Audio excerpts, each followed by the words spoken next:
everyone, it's Angela Stevens with the podcast Refocus with Angela. And I've got such an exciting guest today. It's actually going to be a lot of fun. We're going to have a lot of humorous things, so you want to stay tuned. But I have got Dave Delaney with me today. He is a communication expert. He's a veteran podcaster. He's the CEO of Future Forth, which is a leadership and communication firm based in Nashville. He talks a lot about different things of compassion, empathy, inclusivity, and communication styles. But he's also the podcast host for ADHD Wise Squirrels. So we're going to jump right in. So thank you so much for joining us today. Yeah, thanks for having me, Angela. You're welcome. So, okay, everybody's going to go, okay, ADHD Wise Squirrels podcast. Okay, what is that? And tell us a little bit about that. Yeah, so it is a podcast I started last year for late diagnosed adults with ADHD. So basically people like me and you, right? And so yeah, like exactly.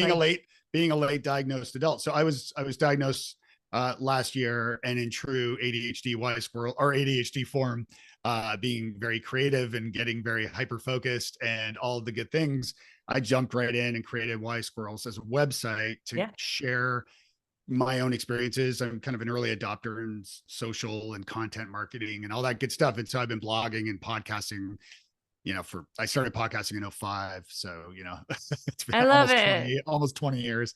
And so, yeah, naturally I just started a podcast interviewing ADHD, subject matter experts, ADHD coaches, medical professionals, and then also like high achievers with ADHD. So the podcast just came from my diagnosis, really. I love it. I love it. So we talked a little bit before the show about our late diagnosis. And so I was diagnosed at age 45, and you were diagnosed at what age? 50. Yeah. Last year, before my 51st birthday. So I'm 51 now, be 52 in like a week. Yeah. And so we wanted to, for the audience, we wanted to share a little bit about that because as I travel with our company, Refocus the Creative Office, I meet a lot of people who will say, I think I've got it. How do I do, what do I do if I think I have it? So we want to talk. So first of all, I'm going to share how I was diagnosed and what happened, but can you share a little bit about how you figured it out for you? Yeah. So there's a long version and a short version, but I'll give you the medium or shortish. Excuse me, which is I was in a mastermind with a couple of guys. One of them I know quite well. The other guy I didn't know very well. And we would meet once a week and talk about our businesses and kind of, they're both entrepreneurs and so on. And we were the other guy didn't know me very well. So one day he texted me out of the blue and he's like, "Do you have ADHD?" And I'm like, "No." And he said, "I think you do," because he does. And so I went to my doctor, and it wasn't the first trip. The backstory here is I was actually diagnosed in 2016 after seeing a therapist or a psychologist. However, I didn't get the memo. Well, somehow we're all in denial for a little bit, right? Yeah, I don't know. I honestly don't remember what happened there. I really don't. It's very strange. But because I was there in 2016 because of a lot of anxiousness and stress, running a business, and my wife is a school teacher and has taught children of all sorts over the years, of course. So she was always like, "You have ADHD, Dave." It's like the moral of the story here is always listen to your spouse is really the best advice I could give you. So yeah. So anyway, long story short, I went to my doctor last year. He did some testing, and then he said, "Hang on," and he fired up his computer and went up into my charts, and he's like, "Oh yeah, you were diagnosed in 2016." And I'm like, "Okay, great." Yeah. So whatever. And when you did a few more years. When you did that, you had did you get testing? Like, did you see a psychologist, have to go through a lot of interview questions? I mean, just for our viewers that don't even know how that process goes, how did they do it with you? Yeah. So in 2016, I saw a psychologist. We had 2 sessions that were, I don't remember, about an hour, maybe 2 hours each. And he took a lot of notes and asked me a lot of questions. And then I did like like a written sort of assessment. Kind of went through that, like a personality assessment, Myers-Briggs type of deal. And then, and then at the end of that, I mean, it was pretty clear. And it's funny too, because my mom keeps everything, and she kept all my old report cards from when I was a kid. And so after my diagnosis last year, my wife and I pulled the box out of the closet, blew the dust off of it, and started reading the comments from my teachers from like, grade school, from like grade Okay, one question. through I'm interrupting you. interrupt. What did your teacher say? Because I've got mine. What did she say about you? Any Oh, I mean, it statements? was textbook. Like it was like if you were looking at a textbook of how to diagnose somebody with ADHD, it was like, uh, first of all, I mean, the benefit, the positive stuff was like he's a smart kid, he learns quickly, blah blah blah. He would do great if he paid more attention in class. He was, I was a class clown, so I was always disrupting the class, cracking jokes, making people laugh, doing that.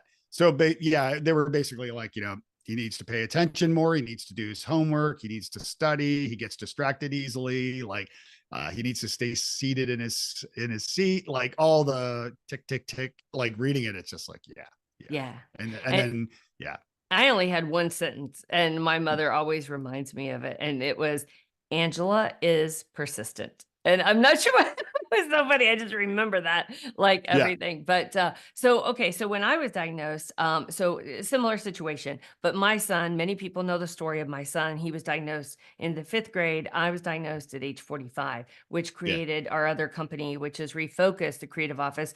And so what was interesting is I would drive somewhere and I would forget why I was there. I would forget who I was supposed to see. And yeah. this kept going on. And I'll never forget. It was really a sad day. My husband sat me down on the deck and he looks at me and he said, "This is different. You're different. Something's going on." And I was so Yeah. upset that he would think that. And then it was kind of a reality check, like maybe I should. And I did. And sure enough, the apple doesn't fall far from the tree, right? Because I Yeah. tested just as high. And what I did, they sent me to a psychologist. I got through the test. They actually put me through a lot of computer tests as well. Mhm. And then found out, that's why. So, but it's kind of a relief because in a way, our parents didn't know, right, back then. And they didn't know how to help us, right, when we were younger like that. So it's Mhm. kind of a blessing to know it. So, but Yeah. if somebody's interested, let's say you meet somebody and they say, "Hey, I think I've got ADHD." What do Yeah. you recommend on the process of how they go about it? Yeah. The first thing I say is if you go to ysquirrels.com, I have a free assessment on the site and it's a Mm. link to the free assessment. So Oh, like I great. don't see the results. I don't get any of that information. It goes elsewhere. So I don't see any of those results. So I always encourage people to do that first. But from there, and even regardless of the outcome, these like online assessments, should be taken with a grain of salt, but it's a good starting point. But most important thing, regardless, is go talk to your doctor. And one pro tip I will give you is when you go meet with your doctor, before asking your doctor about this, ask them what their thoughts are on ADHD Yeah. and see what they say. Because there are still quacks out there, and I use the term loosely. I might say something else, but there are doctors out there still who don't believe in ADHD. So Right. there were poor people, there were bad mechanics, there were bad cooks at restaurants, there were bad doctors. So it's very important to make sure that your doctor, because maybe your doctor is great and you've got a great relationship, but you've never talked about this before. So make sure you ask your doctor first, like what their thoughts are on ADHD, and Yeah. let them answer that. And hopefully the answer will be positive. And then you can go into to ask about getting the testing done. That's a really great point because the reason I say that is because in a lot of areas there are, especially for kids, there's a shortage of psychiatrists, and they have to see a psychiatrist usually to be diagnosed. And there's a shortage. So what they've been doing is a lot of payer systems, insurance companies, they have created this. Will train the primary care doctor to educate you or to be educated on ADHD, and sometimes they get it and sometimes they don't. So I agree with you. It's always okay to get a second opinion, right? Mhm. And do your research. Find somebody that's really good at knowing whether you've got ADHD or not, right? I Yeah, think and there's that's often, and if they've been in the business for a long time, like as a medical professional, they may reference it as ADD. Yeah. Somebody who's had ADHD for a long time will call it ADD but to be clear on that, because a lot of people confuse it, I did too. It's the same thing. It's just Yeah. ADD got renamed ADHD. So it is the same thing, just to be clear. So Exactly. when you hear ADD referenced, know that the person probably was diagnosed earlier or studied about it earlier. And so that's why they say ADD and not ADHD.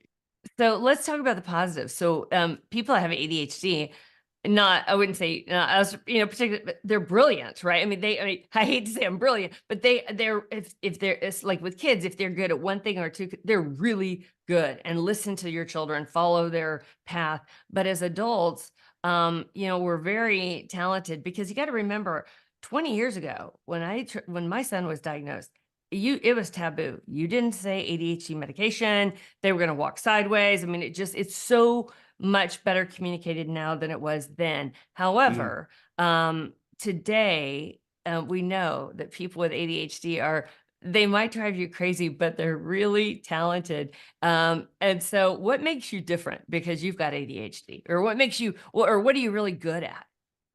Yeah, I mean, I'm very good at coming up with creative ideas, and I'm excellent at executing on those ideas. Mhm. So like at the starting point of concept, strategies, all that stuff, I'm very good at that. And then like Wise Squirrels is a perfect example, right? Like creating a website and podcasts, I practically did it overnight. Like I just went, I did everything myself. Yeah.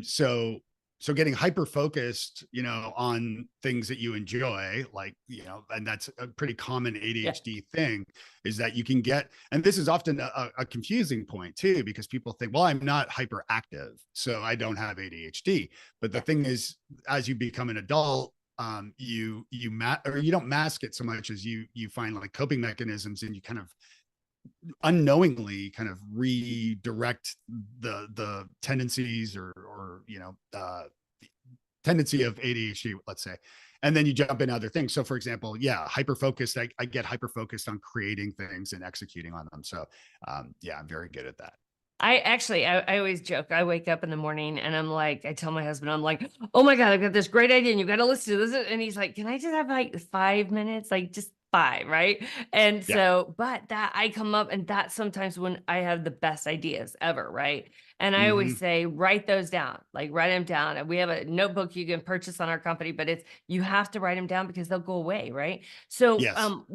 so for me, what I'm good at is, I owned a business, 30 years, of recruiting, right? And so I created our company, time to refocus.com. And then it went to this podcast. I have another podcast, and I still have my search firm so I can do this. And I never really realized how, and I thought everybody else was like that, but everybody Yeah. else, it drives them absolutely crazy, right? That I can think and I can change, and I expect them to keep up with me, right? Back and forth. And Yeah. I got a great team, by the way, that does that really well. So and but it's positive. So let's talk about family real quick. So Yeah. so suggestions for family members that have an adult in their family that has ADHD. Advice for them. Well, I mean, first of all, ADHD is highly hereditary. It is. And like we're talking like like high 70s, low 80%. Of course, not Example, a I'm a I'm not a perfect example. My son, right? right, Yeah. right, right. Yeah, and I always like preface that with like, and I say it on my podcast, like on Wise Squirrels, that I'm not a doctor, nor do I play one on the internet. So just be clear about that. Yeah. But from what I've learned, yeah, it's highly hereditary. So if you have ADHD as a parent, like there's a likeliness, pretty high likeliness that one or more of your kids might have ADHD as well, and vice versa. Like if your kids have ADHD, then chances are you or your spouse might or partner might have ADHD. And then you could start thinking about like, oh, my parents, and like all of that, as I do. So yeah, I think it's important to, yeah, it's important for family members, neurotypical family members, those without ADHD. It's beneficial for them to educate themselves a little bit. I'd say like learn about Yeah. ADHD so you can understand. Hopefully you have good communication skills with your partner so that you can openly discuss this stuff. And I mean, I was reading, the first book I read when I was diagnosed was Your Brain's Not Broken. Dr. Tamara Rossier. Yeah. Yeah. And she's been a guest on my podcast, and probably the most popular episode. Actually, we had a hoot. Yeah. We laughed our heads off about stuff. But she, in that book, you know, she wrote things, and as I'm reading it, I'm like, oh my god, I do that. Or, oh my God, that's why I do that. Like chewing my lips. I chronically chew my lips. I've always done it, So, but okay, I yeah, didn't we want realize to it's talk about that. stimming. Yeah. Yeah. Yeah. So like things like that. Like I started realizing all these different things and these tendencies. And so I was like texting my wife, like, oh, you know how I do this? Yeah. Like learning this stuff. So but I think Exactly. having a very open open communication with your partner is important for Yeah. all that. My son used to just And drive me kids. crazy. He would just like chew his fingernails all the time. Just and I was like, don't do that, don't do that, don't do that, you know. And but Yeah. we all have it. And so we were talking earlier. So we were gonna openly share our insights to the world, right? And we Yeah. agreed, what are some of the things that drive our staff members, our family members, our kids? What do we do that drives them nuts? All right, you go first. Okay. So for my wife, I drive her nuts because I talk too much, and with ADHD too. Like I wake up in the morning. She wakes up like like a normal, but a normie, a neurotypical, right? She wakes up and she's groggy and slow. I wake up, I'm like, come on, I just completely recharged overnight. I haven't even had coffee yet or anything. Yeah. So I drive her crazy with like just I talk a lot, and also in addition to that, it's difficult too because like I work from home and I'm extroverted. So I wrote a book about networking called New Business Networking. I'm all about like networking and relationships and Yeah, yeah, connecting with yeah. people Yeah. and communicating. And I say that because I work from home alone, and so well with Peggy I was as gonna well. say there's a Yeah. cat. If you're No, listening to if you're dog. listening to this, oh, it's a dog. I can't. Mm-hmm. If you're Yeah. listening to this, I see Yes. this cute little animal behind him. What is it? She's a mini Aussie, a mini Australian Shepherd, and she's absolutely adorable. And she curses like a sailor, though I have to say, like she's cute, but don't let Okay, that did fool you you. teach her that? I'm not going to comment on that. No comment. You. Yeah. So anyway, yeah. So I say I'm home alone all day, and I'm extroverted, and my wife is introverted, and she's a school teacher. So she gets home from work and she's exhausted. She Yeah. just needs to unplug, go to the room, read a book, relax. But I'm like, hey, come on. Like I'm dying to talk to somebody when she gets home. So Yeah. that drives her crazy. What about you? What do you So, do? well, first of all, I want to make a comment. So, pets, anyone that has family members that have kids, older adults, especially if they have ODD or if they have anxiety, pets are amazing. I am a bad mother because I'm allergic to pets. My son wanted one forever, and but he couldn't get one. And so, but I was divorced at the time when he was little. Many people know that, but his dad had a cat. And it was really comforting to him. It was really soothing for him. And my mother's getting one. He's like on cloud nine, right? And Uh, he's moved out. He's 23, but animals have a way of calming you, right? Absolutely. Yeah. Yeah. Yeah. I mean, I drive her crazy too. Like I drive my kids crazy. I drive Peggy crazy I was going to say with the kids. And this is an important point too. Like I would, so I would always finish all their food on the plates. So like we would eat out and I would eat all the chicken fingers and I would eat all the fries. Like anything they were leaving, I would eat. And growing up, or not even growing up, but just as an adult, my wife and I have been together like 25 years. I used to do that with her. Like we would eat out somewhere and I'd finish her leftovers all the time.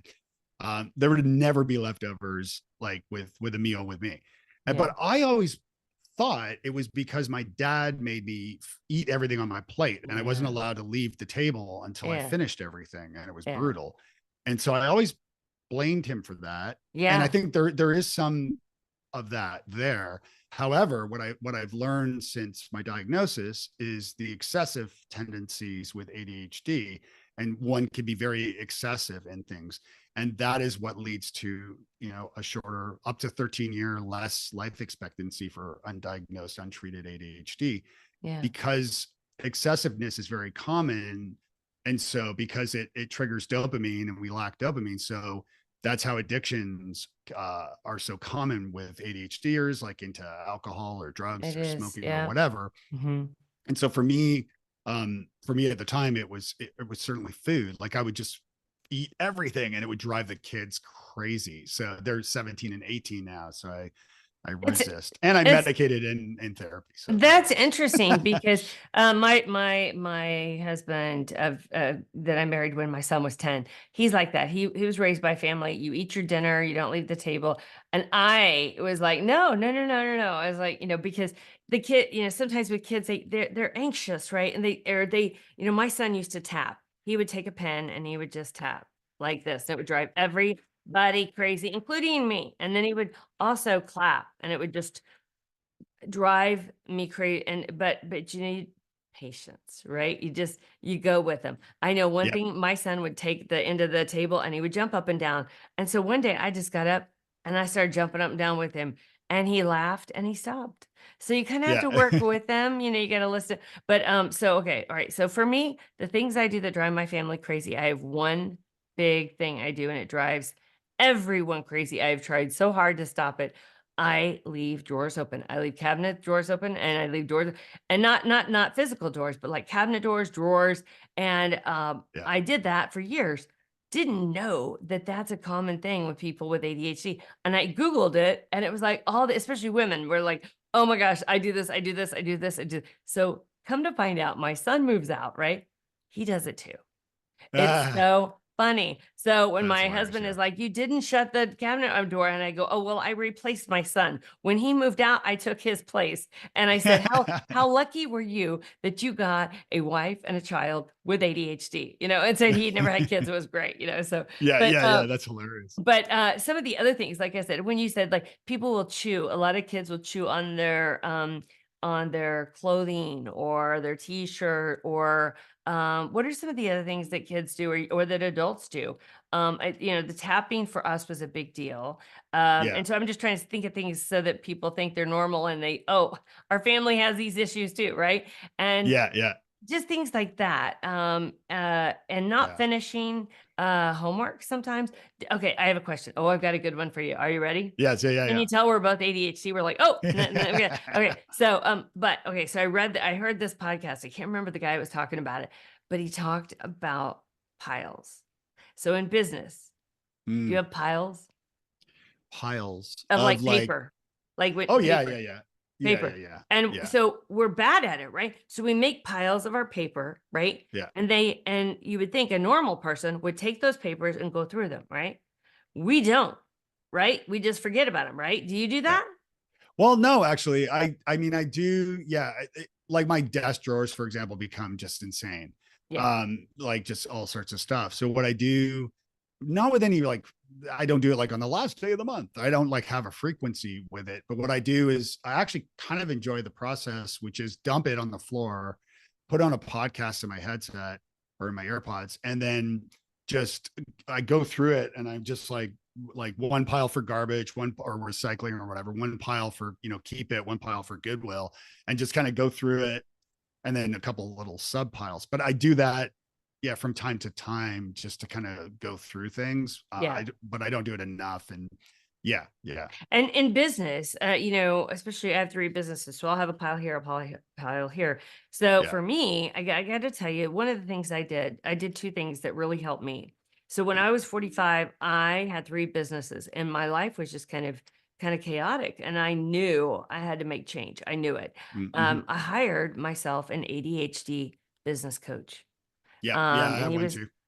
he was in Canada, Mm-hmm. and best money I ever spent. He taught me how I knew how to delegate, but he taught me how to delegate properly. And then he Mm-hmm. taught me how to, be prepared, more prepared.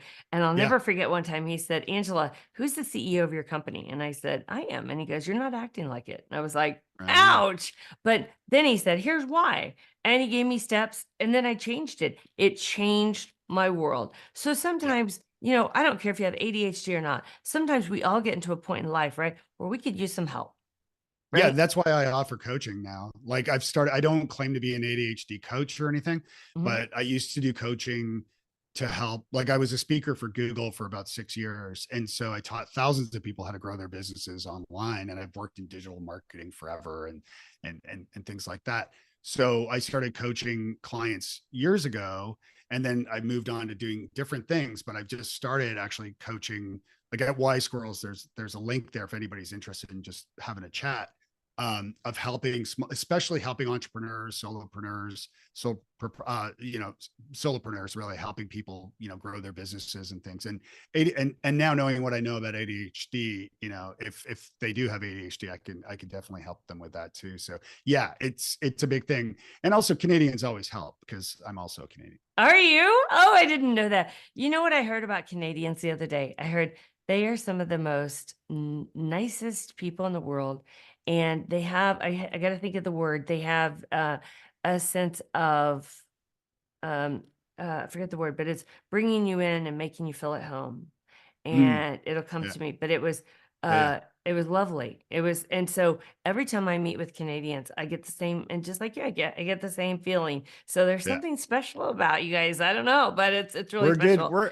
Well, yeah, so I studied improv comedy with Second City because I've done a million different things because I have ADHD. Oh my gosh, we have more in common than you know. And Okay, I'm getting to and that. Okay. so yeah, and that's part of that's part of the training that I do in workshops and communication presentations and things. I speak a fair amount about improv, and I do some training related to that definitely is inspired by my experiences, performing and studying improv. Yeah. But I say that because with Canada, my dad bought me a book when I was a kid because I've always been a class clown and a joker and humorous in some way. That's what makes us so fun, right? We're the best. We are so fun at parties, right? Oh yeah, Oh definitely. yeah. Yeah. Yeah. Until I black out drunk, but Yeah. luckily 4 years sober, Yeah. pretty soon, 1,400 days today, actually. Yeah. Oh, awesome. Very Yeah, nice. thank you very much. But I mentioned that because, my dad bought me this book about Canadian humor because there's so many amazing Canadian comedians, you name it, like Schitt's Creek, SCTV, like Lorne Michaels running, SNL, and John Candy, all the people. Anyway, and the book was about why Canadians are so funny. And there's like the Montreal Just for Laughs Festival, which is like the biggest comedy festival in the world. And and this book, the thesis made sense to me. It made complete sense. So the gist here is that and I'm totally generalizing, of course, but Americans, as far as humor goes, tend to be more generalizing, tend to be more like observational with some storytelling in there.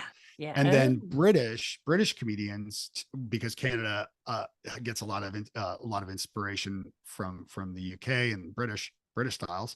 And my mom is British as well, so there's that. But Canadians or British humor is more like self-deprecating, like taking the piss, as they say.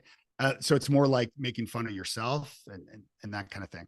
And so Canadians are it's like a chocolate and peanut butter scenario. So they get like the storytelling combination with the taking the piss and that kind of side of it. And also like the general, observation stuff. And thus Canadians are pretty damn funny. Kids in the I hall. love that. I love that. So we were talking about coaching, and you coach. Yes. I coach in a very specific area. I coach on careers, like for career individuals. And so I coached a young adult who I'll give you this brief scenario. He was 23 and he has Asperger's and he has ADHD and anxiety. And he had lost his job. Okay. And couldn't get another one. And we changed it. I changed his mindset on the type of jobs he was looking for and really helping him. And I can't get specific because I don't want to spread too much information, but it was like day and night for him. For the reason that he lost his job is the reason he got a new job, because we changed it. So the reason that he got fired was the reason that we turned it around. And I said, let's take a new spin on that. And so he was protecting the company without saying much more. And so now he's working in loss prevention, and he's That's so awesome. happy, and he's living at home, and he's going to work every day, and he saved $27,000 in 6 months. I am just on fire for him. So I do that. I coach CEOs, I coach young adults, and I love it only because I've done recruiting for 30 years. So we all have that special side to us as well, So, Yeah. but Yeah. I want to ask you, because everybody's going to go, wait a minute, wait, did he say Google? Did he work Yeah. for Google? Right. So tell us a little bit about that, because that's so interesting that you've got that background. Yeah. So I wasn't a Google employee. They were a client, but what happened was they were struggling communicating the some of their products and services. So some of the features, like how to use YouTube to grow your business, or how to use Google Ads or analytics or SEO, SEM, and all these digital marketing things. And being an expert in communication, both online and offline, I know a lot about digital marketing and content marketing and all that good stuff. And so they put together sort of a team of about 10 different speakers, trainers, and I do a lot of presentations and workshops. So, and they brought me on to basically travel the US and Canada some and represent Google. So I would go, you know, full disclosure to the audience that I don't work for Google, but I am wearing their t-shirt and I'm about to teach you some, how to grow your business using Google. Yeah, it was tons of fun. I did that for about almost 6 years, like 5.5 years, in addition to running my own business, futureforth.com, which is, helping people improve how they communicate. So yeah, Google was having a problem with communicating and they hired me. I love it. So you are you're techie, right? You're IT, you're techie, you're what I'm not, I'm learning. Okay. But Mm-hmm. by the way, I want to go back. You were improv in Second Yeah. City, right? Okay. Yeah. So Yeah. I'm a theater major. Okay. And I've been Nice. in Yeah. films as well. And I Nice. have a stage name, so it's different because I didn't want it to cross over. But I've been in feature films. So That's great. Good for you. so the cool thing is what we're trying to show you out there as an audience, that if you feel like you're different, first of all, and whether you're 20, 16, or 70, if Yeah. you feel like you're different, embrace it. It's once you Yeah. embrace it, it's the best thing you can ever give yourself, right? And Absolutely. and Yes. and if you have problems with your family, get counseling, get coaching, do Yeah. what you have to do, right? To bring the better self out of you, right? Right. And there's a Right. lot of different ways you can do that. So the other thing I wanted to say is, when people, it's funny, I'll go up to people and I'll say, we'll be talking, I'll be like, oh, I have ADHD. I know that's a big shocker, and they just burst out in tears. So when I'm presenting, I do that. They laugh so hard because they've already picked it up, right? So that Yeah. they know it, embrace it, because, like I said, some of the most brilliant people out there Yeah. have been diagnosed with ADHD. So, Oh yeah. but Yeah. Yeah. Yeah. I And when I'm speaking, I do that. Like I'll share that too. Regardless, like doesn't really matter which presentation I'm doing. Um, but I do one keynote that I wanted to mention too, which is it's called the Root Down, and it's an ADHD inspired process and presentation to know, respect, and connect yourself. And the idea with it is it's 3 sections. One, better understanding yourself, knowing your strengths, your superpowers. And I have a process for that. The second section is about self-respect, self-love, self-awareness, and self-acceptance. And then the third part is about connecting yourself, meaning meeting people, finding your people. And that fits into some of my book, New Business Networking, a little bit about the networking aspects, yeah, but also the loneliness epidemic has caused the doctor, the ex or Surgeon General Vivek Murphy wrote a book all about this, and they've done studies to find that the adverse effects of loneliness is like smoking 16 cigarettes a day. yeah, hmm, So it's literally killing people. yeah, And I felt it too. I mean, I certainly. So that third section about connecting yourself is partly about that and ways to help with that. And the Root Down now, as the presentation that I've been doing for conferences and for associations and companies, um, uh, it has inspired my next book. And so I'm sort of in the middle of the book now of sort of writing that book. awesome, good for But you, that's good going to for be, you. yeah, I'm excited. I'm really excited about the I'm book. so blessed to know you. It's Yeah, exciting. I likewise. I was telling, it was funny. I forgot we weren't recording. We have to tell this story. So We I'm aren't recording. sitting Oh, in a or yeah, staff yeah, yeah. meeting. I'm sitting in a staff meeting one time, and one of my staff members, Gina, which I'll mention, and she said, has anybody listened to that squirrel podcast? And I'm like, what? And she's like, squirrels. Well, now let's go back for a minute. The squirrel idea came from the movie Up, right? I mean, that was when Yes. everybody kind of understood it. So if you haven't Yeah. seen the cartoon movie Up, you'll understand it when we say squirrels. All right. Yeah. If you haven't seen the movie Up, I highly recommend it. It's a great movie. It's a great family movie. It's an animated movie by Disney Pixar. I've just attached a picture of it. So enjoy. If you've got ADHD, you will totally understand it. So enjoy. So we were talking earlier, and I wanted to ask you this question because we asked this question to everyone we interview. Because I could talk to you again all day long, but on those days, we're all not focused. There's some days, and it's for us, it's every day, right? I do it, but no, seriously, for on those days when you're just having that odd day and you've got to be somewhere or you're presenting and you've got to have game on. Yeah. What is the music or the genre or the artist that you listen to that gives you game on? Yeah, there's a band out of Victoria, British Columbia called No Means No, one word. And they No. have a song called Now. Now. And the song Now always gets me going. They're an eclectic band. They're a rather unusual band, but yeah, We're they're great. ADHD. We love that kind of stuff. As you know what, Yeah. if you're like me, I like all kinds of music. Yeah, me too. Me too. Right? Because it can bring you up, it can bring you down, it can bring you focused, it can bring you all over. So, but Oh yeah. either way, like I said, I think you're amazing. I think you're so Likewise. talented. Thanks. And so I wanted just to let everyone know again. So his podcast is ADHD Wise Squirrels. You can find him at wisesquirrels.com. And for Future Fourth, is there a website for that? Yeah, futurefourth.com. And that's future and then FORTH.com. Yeah, So if you spell it wrong, I also own the other domain. okay, there we go.